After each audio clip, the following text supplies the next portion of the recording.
Hello students, myself Ajay Singh Solanki, faculty social science, Resonance PCCP division. आज हम यहाँ पर वन शॉट रिवीजन करने वाले हैं। चैप्टर का नाम है आउटकम्स ऑफ डेमोक्रेसी, जो कि आपका टर्म 2 के अंदर आने वाला है। तो आइए शुरुआत करते हैं चैप्टर की। The name of the chapter is outcomes of democracy.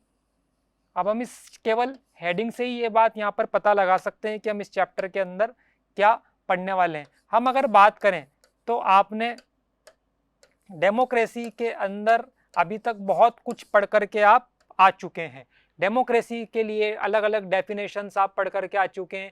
Junior classes में कई बार आपको पढ़ाया जा चुका है कि डेमोक्रेसी का क्या मतलब होता है, ठीक है। बट इस चैप्टर में हमें पढ़ना क्या है, हमें समझ में आए एक बार हम कि क्या इस चैप्टर के अंदर पढ़ने वाले हैं। तो आपका हम डेमोक्रेसी को चेक करने वाले हैं। अलग अलग हम यहाँ पे क्राइटेरिया जो हमको दे रखे हैं बुक के अंदर, उनको हम यहाँ पर चेक करेंगे कि क्या सही में डेमोक्रेसी के अंदर या जिस कंट्री के अंदर डेमोक्रेसी है वहां पर क्या ये जो आपको क्राइटेरिया है, जो फीचर्स दे रखे हैं, वो कितना काम कर रहे हैं। आउटकम रिजल्ट क्या है डेमोक्रेसी का, जिस कंट्री में डेमोक्रेसी है वहां पे कितना हम देख पाते हैं कि जैसे कि आपका पॉवर्टी की बात करें, इकोनॉमिक इक्वालिटी की बात करें, हम आपका अलग अलग यहाँ पे क्राइटेरिया दे रखे हैं, dignity of the people, citizens की बात करें, ये सब हम पढ़ने वाले हैं। तो आइए शुरुआत करते हैं चैप्टर की।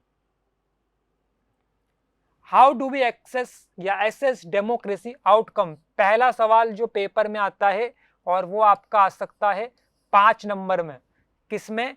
5 नंबर में। Democracy is better form of government and dictatorship in the following respect. ये भी सवाल पेपर में पूछा जा चुका है और हो सकता है इस बार भी आ जाए। That how is democracy better than dictatorship या अदर फॉर्म ऑफ गवर्नमेंट। तो या तो ये सवाल बन सकता है या आपका लैंग्वेज चेंज करके ये सवाल बन सकता है। आंसर आपका सेम रहेगा। तो सबसे पहले क्या बता रखा है? It promotes equality among citizen. सबको क्या है आपका यहाँ पर इक्वल ट्रीटमेंट दिया जाता है। सर कैसे दिया जाता है इक्वल ट्रीटमेंट, आप बताएं जरा सा। सबके पास वोटिंग राइट, जिसके पास भी वोटर कार्ड बना हुआ है उसको वोट करने का अधिकार है, इर्रिस्पेक्टिव ऑफ इस caste, creed, colour, religion, sex, सबको इक्वल मिलता है, ठीक है। हर किसी के वोट की 1 वैल्यू रहेगी। ऐसा थोड़ी कि मैं वोट डाल रहा हूं तो 2 वैल्यू हो जाएगी, कोई और वोट डाल रहा है तो उसकी 1 वैल्यू रहेगी। पहला पॉइंट क्या बोला, वापिस से समझते हैं। प्रमोट्स इक्वालिटी अमंग सिटीजन, मतलब डेमोक्रेसी के अंदर सिटीजन्स के बीच में इक्वालिटी रहेगी। उसके बाद enhances the dignity of the individual, हर किसी को यहाँ पर कुछ क्या मिले हुए हैं, फंडामेंटल राइट्स की हम बात कर लेते हैं। हमारे कॉन्स्टिट्यूशन में बहुत सारी ऐसी चीजें हैं जो कि किसी भी इंडिविजुअल की डिग्निटी को एनहेंस करने के लिए दे रखे हैं। अगर कोई भी आपके साथ कुछ भी गलत व्यवहार करता है, सर एग्जाम्पल लेके बताइए। फॉर एग्जाम्पल आपको कोई आपके कलर के ऊपर, कास्ट के ऊपर कमेंट कर रहा है, तो then you have the right कि आप उसके खिलाफ कंप्लेंट कर सकते हैं। तो हमें हमारे कॉन्स्टिट्यूशन के द्वारा कुछ ऐसे राइट्स दिए हुए हैं जो कि हमारी डिग्निटी को मेंटेन करने में, एनहेंस करने में काम करते हैं। फिर it improves the quality of decision making. अब आपको पता है कि डेमोक्रेसी के अंदर जब भी कोई डिसीजन लिया जाता है तो उसमें थोड़ा ज्यादा टाइम लगता है, बट जो इसका आउटकम निकल करके आता है, जो इसका आउटपुट निकल करके आता है, वो लोगों के द्वारा एक्सेप्टेबल होता है। आज अगर हम देखें एग्जाम्पल लेकर के, तो हमारी कंट्री में न्यू एजुकेशन पॉलिसी लागू हो चुकी है, बट आज भी आपका जो टीचर्स हैं, कॉलेज के अंदर प्रोफेसर्स हैं, अलग अलग स्ट्रीम के जो एजुकेशन से रिलेटेड लोग बाग हैं, उनसे सजेशन लिए जा रहे हैं और पहले भी लिए गए। तो लोग बाग भी उसके अंदर पार्टिसिपेट करते हैं through various modes and mediums, और एक लंबी डिबेट एंड डिस्कशन के बाद हम किसी फाइनल आउटकम पर पहुंच पाते हैं।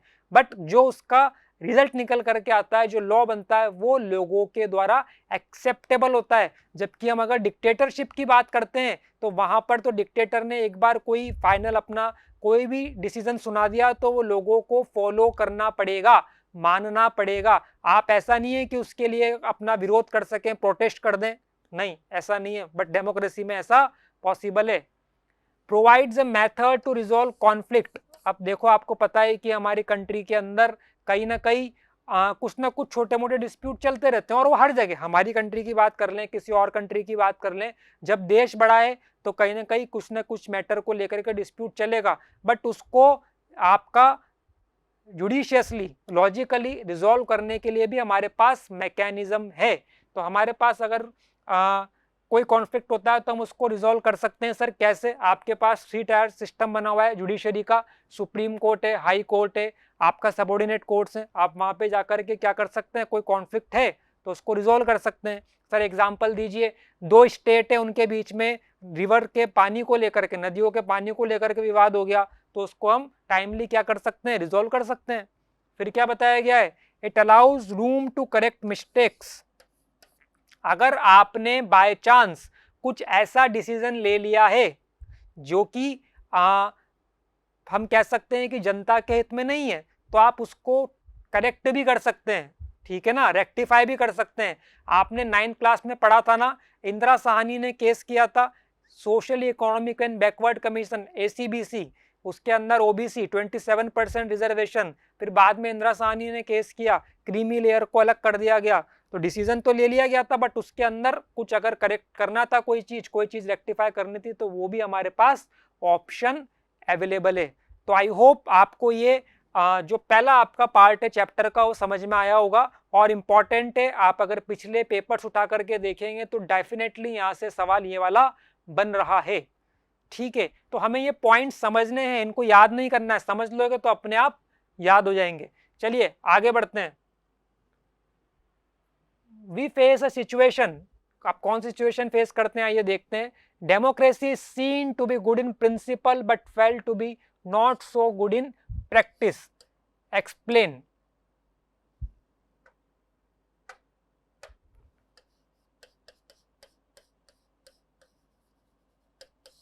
ये आपका सवाल बन जाता है दैट आपका प्रिंसिपल की अगर हम बात करें, जो हम अभी पढ़ रहे हैं बुक्स के अंदर, वहां पे तो बहुत अच्छा बता रखा है, बट जब आप ग्राउंड लेवल पे जाओगे तो क्या उतना ही डेमोक्रेसी बहुत बेटरली परफॉर्म कर पा रही है? तो हाँ, हमें ये देखना पड़ेगा। हमें इसके अंदर जब हम चैप्टर के अंदर आगे बढ़ेंगे तो देखने को मिलेगा कि कुछ जगहों पर तो डेमोक्रेसी बहुत बेटर क्या कर रही है, परफॉर्म कर रही है, और कुछ जगहों पर उतना बेटर परफॉर्म नहीं कर पा रही है। तो ये भी एक आपका सवाल बन जाता है जिसको आपको एक प्रॉपर वे में एक्सप्लेन करना पड़ेगा। Our interest in and fascination for democracy often pushes us into taking a position that democracy can address all socio-economic and political problem। अब हमको क्या लगता है कि हम अगर डेमोक्रेटिक कंट्री में रहते हैं तो हमारी जो भी डिमांड्स हैं, हमारे जो भी इश्यूज प्रॉब्लम्स निकल करके आ रहे हैं, उसको डेमोक्रेसी चुटकी बजाती क्या कर देगी, ठीक कर देगी। बट आपको पता है कि हर कोई भी आपका इश्यू है, कोई आपकी डिमांड है, कोई प्रॉब्लम है, तो उसको एक प्रॉपर मैकेनिज्म के द्वारा ही रिजॉल्व किया जा सकता है। हर डिपार्टमेंट का अपना एक बजट होता है, उस बजट के अंदर ही उन लोगों को, गवर्नमेंट ऑफिशियल्स को काम करना है। तो एग्जाम्पल के लिए आपने बोला कि हमें अपने सिटी के अंदर एक एयरपोर्ट खुलवाना है। अब एयरपोर्ट खुलवाना है तो उसके लिए टाइम लगेगा, पहले आपको जमीन देखना पड़ेगी, फिर बजट आएगा, तब जाकर के टाइमली प्रोसेस है, और उसके बाद हो सकता है एयरपोर्ट खुल भी जाए। बट आप अगर डिमांड करें नहीं हमें तो इसी साल खुलवाना है, अभी चाहिए, तो वो पॉसिबल नहीं है। If some of our expectations are not met, we start blaming the idea of democracy। अब होता क्या है कि जनता क्या करती है, अगर उनकी कोई एक्सपेक्टेशंस फुलफिल नहीं हो पा रही है तो हम क्या बोलते हैं कि हमारा तो, हमने सरकार चुन करके भेज दी है पार्लियामेंट के अंदर, बट हमारा काम नहीं हो पा रहा है, ठीक है। बट ऐसा नहीं है, हर चीज की एक लिमिटेशन है। डेमोक्रेसी के अंदर जो गवर्नमेंट है वो एक क्या कर रही है, लिमिटेशन के अंदर काम कर रही है। हर किसी की बात मान लें ऐसा भी पॉसिबल नहीं है। फिर यहाँ पे 2 कैरिकेचर्स दे रखे हैं, ये भी आपको पढ़ने हैं, आपके पेपर के अंदर आ सकता है। Next, in reality the first step towards thinking carefully about the outcome of democracy is to recognize that democracy is just a form of government। अभी क्या पढ़ा अपन ने इससे पहले कि लोग बाग लगातार डिमांड करते रहते हैं, बट हमें क्या समझना है कि democracy is just a form of government, it can only create conditions for achieving something, ठीक है। आपको लगता है कि जो भी आपका आप जो डिमांड रखेंगे पूरी हो जाएगी, नहीं, ये केवल कुछ कंडीशंस को क्रिएट कर सकते हैं जो भी हमें अचीव करना है। जैसे कि हम अगर अभी बात करें, एग्जाम्पल लें, तो कंट्री में ग्रेजुअली हम देख रहे हैं कि बहुत सारे डेवलपमेंट हो रहे हैं। नॉर्थ ईस्ट के अंदर कई सारे हाईवेज का काम चल रहा है, अपन अटल टनल की बात करते हैं, लाइफलाइन वाले चैप्टर में आता है ना, कई सारे डेवलपमेंट के प्रोजेक्ट्स अलग अलग पार्ट्स में कंट्री के चल रहे हैं, but that will take time. ऐसा नहीं है कि एकदम से कोई रिजल्ट निकल करके आ जाएगा, ठीक है। The citizens have to take advantage of the conditions and achieve those goals. तो सिंपल है, आपके पास अभी जो भी रिसोर्सेज अवेलेबल हैं उनको बेटर यूटिलाइज करते हुए आप अपना काम करते रहें। अगर आप इस हमेशा ब्लेम ही करते रहेंगे, सरकार ये नहीं कर रही है, सरकार वो नहीं कर रही है, तब तो कुछ नहीं हो सकता। जो अभी अवेलेबल कंडीशन है प्रेजेंट में, उनको हम कैसे बेटर यूटिलाइज कर सकते हैं, वो ही सिटीजन्स एक बार उसके बारे में सोचें, और सरकार भी फिर उसी तरीके से काम करती है जो कि ज्यादा से ज्यादा लोगों के लिए फायदेमंद हो।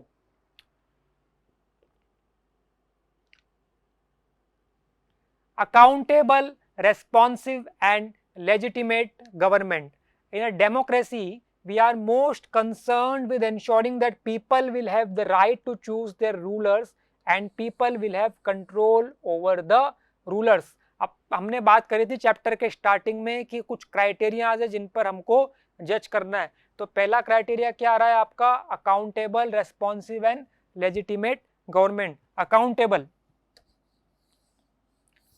आप किसी चीज के लिए अकाउंटेबल है, आपकी जवाबदेही बनती है कि आपको इस काम को, ये काम आपको सौंपा गया था तो आपने इसको प्रॉपर वे में किया नहीं किया। वैसे ही यहाँ पे गवर्नमेंट अकाउंटेबल है, जो भी वो काम कर रहे हैं कंट्री के अंदर, डेवलपमेंट का काम करवा रहे हैं, इंफ्रास्ट्रक्चर डेवलपमेंट हो रहा है, तो उसकी प्रॉपरली एक अकाउंटेबिलिटी बनती है। अगर उसमें कोई डिफॉल्ट आता है तो फिर गवर्नमेंट को उसके लिए जवाब देना पड़ेगा। क्या बोला है यहाँ पे, in democracy we are most concerned with ensuring that people will have the right to choose their rulers and people have control over the rulers।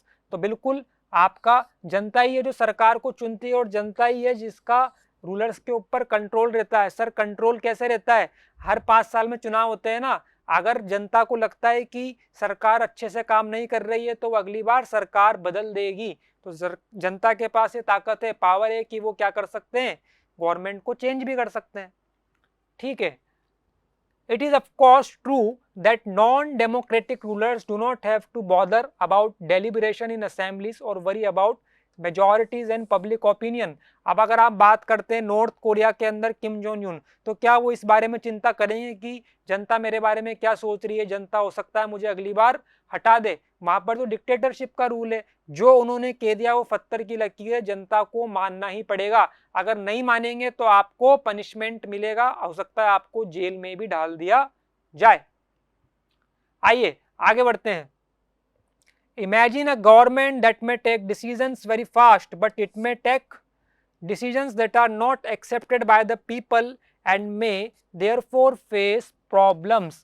तो अगर सरकार क्या कर रही है, फ्रीक्वेंटली डिसीजंस ले रही है, लगातार क्या कर रही है, फैसले ले रही है बिना डिबेट एंड डिस्कशन के, तो कहीं ना कहीं वो फैसले, वो डिसीजंस जनता के द्वारा एक्सेप्टेबल नहीं होंगे और फिर वही ट्रबल वाली सिचुएशन क्रिएट हो जाएगी कि लोग बाग उसके खिलाफ प्रोटेस्ट करेंगे। तो गवर्नमेंट जिसका मुख्य काम क्या है, कंट्री के डेवलपमेंट कराना, रादर देन वो क्या करेंगी, लोगों को के साथ डिबेट डिस्कशन में अपना टाइम कंज्यूम होएगा।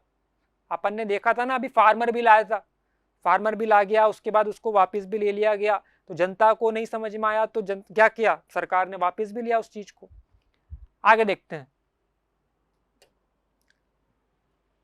If you wanted to measure democracies on the basis of this expected outcome, you would look for the following practices and institution। अब कौन कौन सी practices हम मान सकते हैं, तो पहला है आपका regular free and fair election. बिल्कुल डेमोक्रेसी के अंदर हम क्या देखते हैं, regular free and fair elections होते हैं।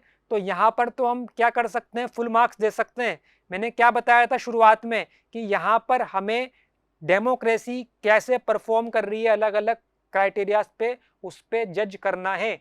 तो हाँ, हमारे यहाँ पर रेगुलर फ्री और फेयर इलेक्शंस होते हैं, हम इस पे इसको पूरे नंबर दे सकते हैं। दूसरा, open public debate on major policies and legislation. अब इसके अंदर हम नंबर 50% या 60% ही देंगे। सर ये नंबर देना समझ नहीं आया, हम क्या कर रहे हैं यहाँ पर जज कर रहे हैं कि डेमोक्रेसी किस एस्पेक्ट पे कितना अच्छे से काम कर रही है। तो एक एग्जाम्पल के थ्रू हम लेते हुए चल रहे हैं ताकि आपको आसानी से समझ में आ जाए, ठीक है ना। तो कई भी किसी जगह पे डिबेट होती होंगी, किसी जगह पे नहीं होती होंगी, कई बार कुछ जगहों पर पब्लिक डिबेट हो जाती होगी, कई बार नहीं हो पाती होगी, तो हम इस पे 50-50 लेकर के चल रहे हैं। Citizens right to information about the government and its functioning, हाँ आपके पास आरटीआई अवेलेबल है,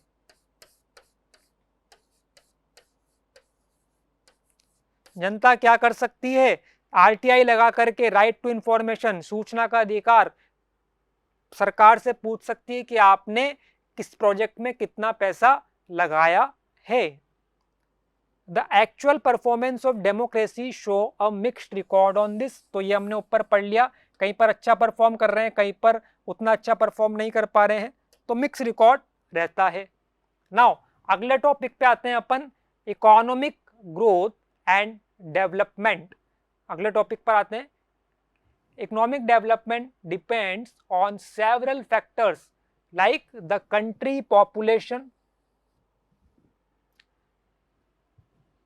the country's population size, global situation, cooperation from other country, economic priorities adopted by the government, etc.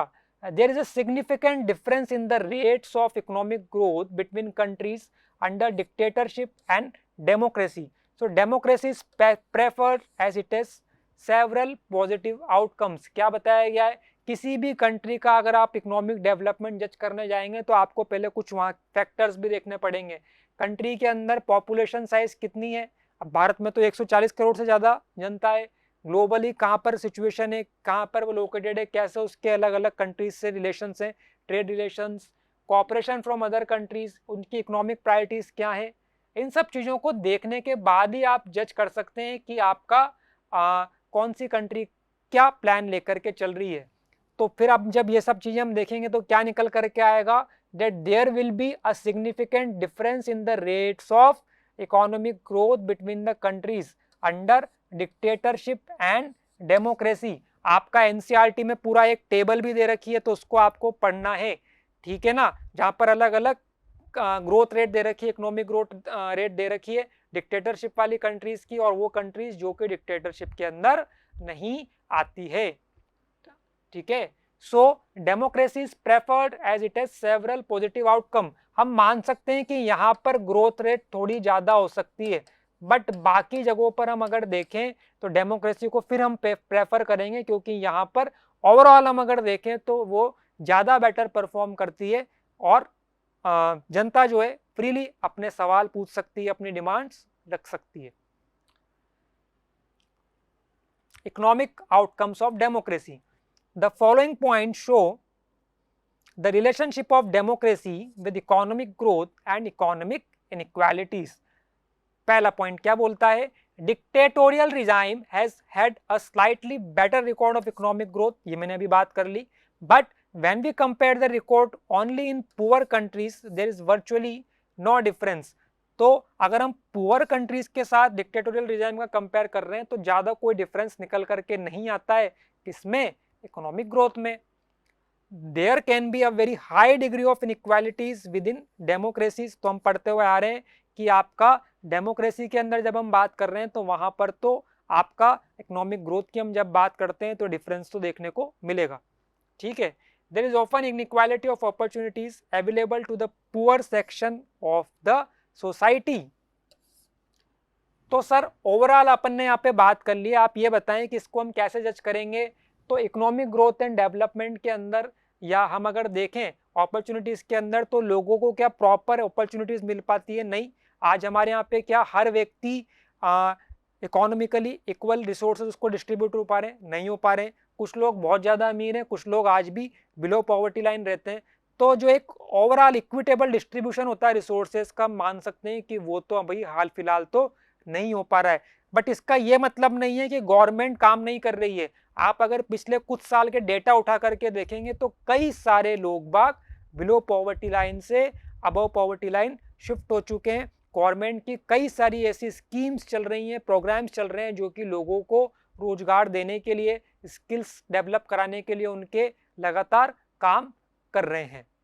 ठीक है, 9th में आप पढ़ के भी आ चुके हो कि पब्लिक डिस्ट्रीब्यूशन सिस्टम हो गया, मनरेगा की हम बात कर सकते हैं। अब तो मनरेगा शहरों के अंदर भी चालू होने वाला है। अगर आप न्यूज़पेपर पढ़ते हैं, न्यूज़ सुनी हो, तो मनरेगा शहरों के अंदर भी चालू कर देंगे, ताकि वहां पर भी कुछ लोग अगर जो कि बेरोजगार हैं उनको कुछ टाइम के लिए तो कुछ तो काम मिल सकता है ना। चलो आगे बढ़ते हैं। अब ये जो मैं चार्ट की बात कर रहा था आपका, जो एनसीईआरटी में दे रखा है, देख लेते हैं एक बार। Rate of economic growth for different countries. ठीक है, ऑल डेमोक्रेटिक रिजाइम का कितना दे रखा है 3.95, डिक्टेटोरियल का कितना दे रखा है 4.42, तो थोड़ा सा ज्यादा है ना। पुअर कंट्रीज का कितना है 4.34 और पुअर कंट्रीज अंडर डेमोक्रेसी का कितना है 4.28। फिर inequality of income in selected countries, तो टॉप 20% क्या बोला गया है यहाँ पे, percentage of share of national income. तो साउथ अफ्रीका में आप देखोगे तो टॉप 20% के पास 64.8% शेयर है और बॉटम 20 के पास कितना है, केवल 2.9%। तो अगर ये चार्ट, ये टेबल आपका अगर पेपर में आता है तो बिल्कुल घबराने वाली बात नहीं है। इसको पढ़ करके समझ करके हमको इसका आंसर पेपर में लिख करके आना है। कई बार मैं जब पढ़ाता हूं तो बच्चे कुछ कैरिकेचर देख करके, चार्ट देख करके घबरा जाते हैं कि सर इसको तो हम कैसे सोल्व करेंगे। नहीं, आप उसको बिल्कुल कूल माइंड से पढ़ें, सवाल में पूछा गया है उसको एक बार समझें और आंसर दे करके आए। ठीक है, आगे बढ़ते हैं। Reduction of inequality and poverty. Democracies are based on political equality. बिल्कुल सबके पास अधिकार है, आप लोग वोट कर सकते हैं। अभी अपने पढ़ा थोड़े टाइम पहले, पॉलिटिकल इक्वालिटी तो है, उसमें कोई हमारे पास दो राय नहीं है। All individuals have equal weight in electing the representative. Parallel to the process of bringing individuals into the political arena on an equal footing we find growing economic inequalities. तो हम क्या देखते हैं कि क्या इकोनॉमिक इक्वालिटी भी है? नहीं, अभी बात करी थी ना कि सोसाइटी के अंदर अलग अलग सेक्शन से, कुछ सेक्शन तो रिचर सेक्शंस में आ जाते हैं और कुछ आपके पुअर सेक्शन के अंदर आते हैं। A small number of ultra rich enjoy a highly disproportionate share of wealth and income. ये तो हमें देखने को मिलता है हर कंट्री में। कुछ ऐसे 10-12 नाम होते हैं जिनके पास बहुत सारी इनकम रहती है। हम हमारी कंट्री में बात कर सकते हैं, टाटा, बिरला, अंबानी, अडानी, बहुत सारे ऐसे बड़े बड़े एंटरप्रेन्योर्स हैं, इंडस्ट्रियलिस्ट हैं जिनके पास बहुत सारी इनकम है। और कुछ बहुत बड़ा सेक्शन ऐसा भी है जिनके पास इनकम शेयर कम है। इन actual life democracies do not appear to be very successful in reducing the economic inequalities। इसके आगे क्या कर देंगे अपन, एक्सप्लेन। ये पेपर में क्वेश्चन बन जाता है आपका। तो हमें क्या बताना है कि आपका पॉलिटिकली तो हमारे यहाँ पर इक्वालिटी हमें देखने को मिलती है, बट इकोनॉमिक अगर अपन बात करते हैं तो वहां पर इनइक्वालिटी देखने को मिलेगी। नाउ आपका ये की इमेज दे रखी है, क्या बता रखा है इसके अंदर, वर्ल्ड वेल्थ। ठीक है, और यहाँ पर 50% जो आपका हम कह सकते हैं उनके पास कितना छोटा स्लाइस है, और बाकी का जो आपका हम बात करते हैं वेल्थ का, तो ये 2% लोग बागों के पास, बाकी की जो वेल्थ है 2% लोगों के पास है। और ये जो स्लाइस यहाँ से हमने काटा, ये 50% लोगों के पास इतना ही वेल्थ अवेलेबल है। Now coming to the next topic, accommodation of social diversity. No society can fully and permanently resolve conflict among different groups, but we can learn to respect these differences and we can evolve mechanism to negotiate the differences. Democracy is best suited to produce this outcome. Ability to handle social differences, divisions and conflict is a plus point of democratic regime, but democracy must fulfill two conditions in order to achieve this outcome. अब accommodation of social diversity क्या कहना चाह रहा है topic आप समझिए। हमारे India की हम अगर बात करते हैं तो यहाँ पर कितना सारा आपको सोशल डाइवर्सिटी, लैंग्वेज में डाइवर्सिटी, कल्चरल डाइवर्सिटी, आप जो पहनावा की बात कर लीजिए, क्लोथिंग में डाइवर्सिटी, खाने में डाइवर्सिटी मिलती है, बट हम सबको साथ में लेकर चल ही रहे हैं ना। हम अगर अपनी फैमिली की भी बात करते हैं तो हो सकता है आपका आपके ब्रदर के साथ, सिस्टर के साथ कुछ बातों पर मत नहीं मिलता हो या मतभेद रहता हो, बात विचार नहीं मिल पाते हो, बट स्टिल हम साथ में रहते हैं ना, तो क्या हम डेमोक्रेसी में क्या एक्सपेक्ट कर सकते हैं कि वहां पर क्या सब लोगों को साथ में लेकर के चला जाता है? बिल्कुल हाँ। तो यहाँ पर हम नंबर दे सकते हैं कि यहाँ पर हम मान सकते हैं कि डेमोक्रेसी के अंदर सोशल डाइवर्सिटी को मेंटेन करके चला जाता है, बट उसको फुलफिल करने के लिए यहाँ पे 2 कंडीशंस दे रखी हैं। वो कौन सी कंडीशंस हैं, आइए पढ़ते हैं। पहला, the majority always need to work with the minority so that government function to represent the general view. Minority और मेजोरिटी, मेजोरिटी को साथ में लेके चलना है माइनॉरिटी को।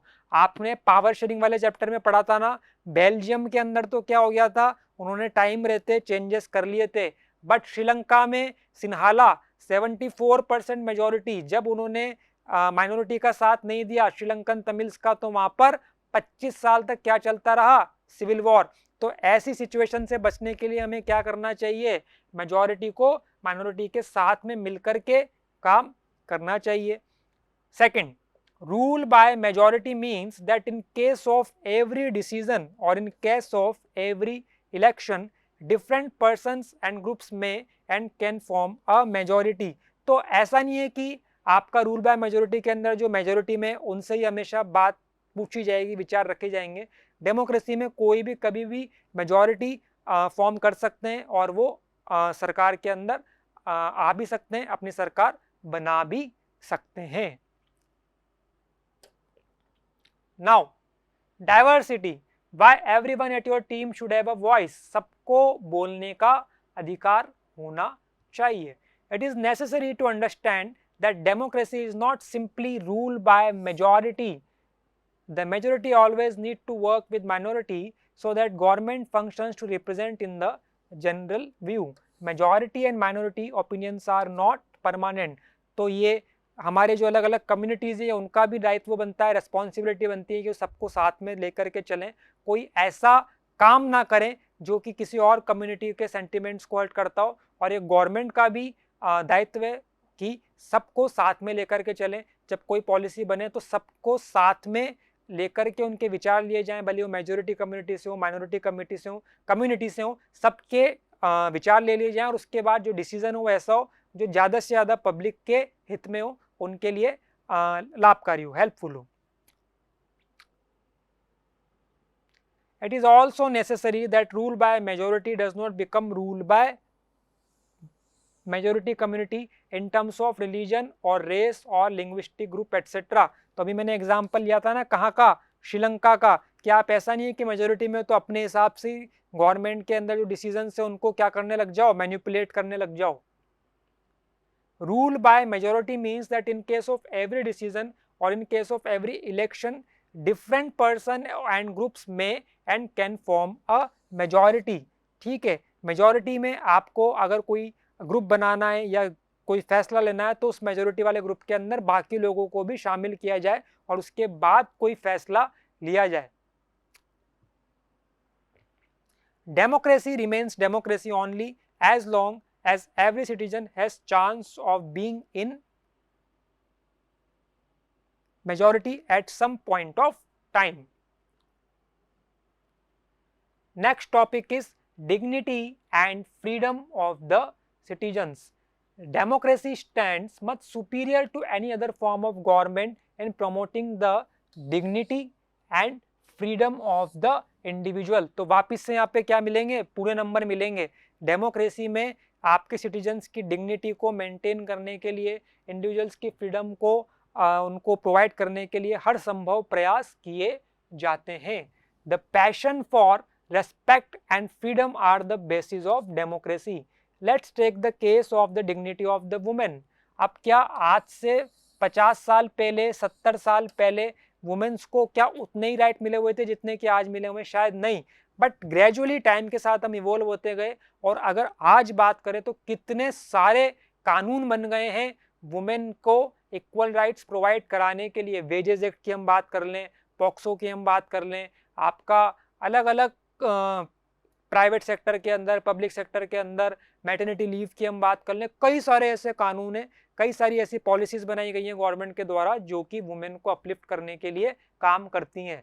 और एक और हम बात कर लें कि पंचायती राज लेवल पे या हमारा जो लोकल लेवल की गवर्नमेंट रहती है वहां पे 1/3 सीट रिजर्व किसके लिए रहती है, वुमेन्स के लिए रहती है। The long struggle by women have created some sensitivity that respect and equal treatment of women are necessary ingredients of a democratic society।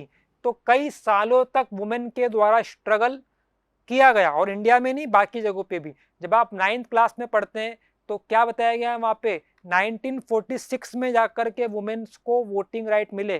कब मिले, फ्रांस के अंदर हम पढ़ते हैं ना 9th क्लास के अंदर।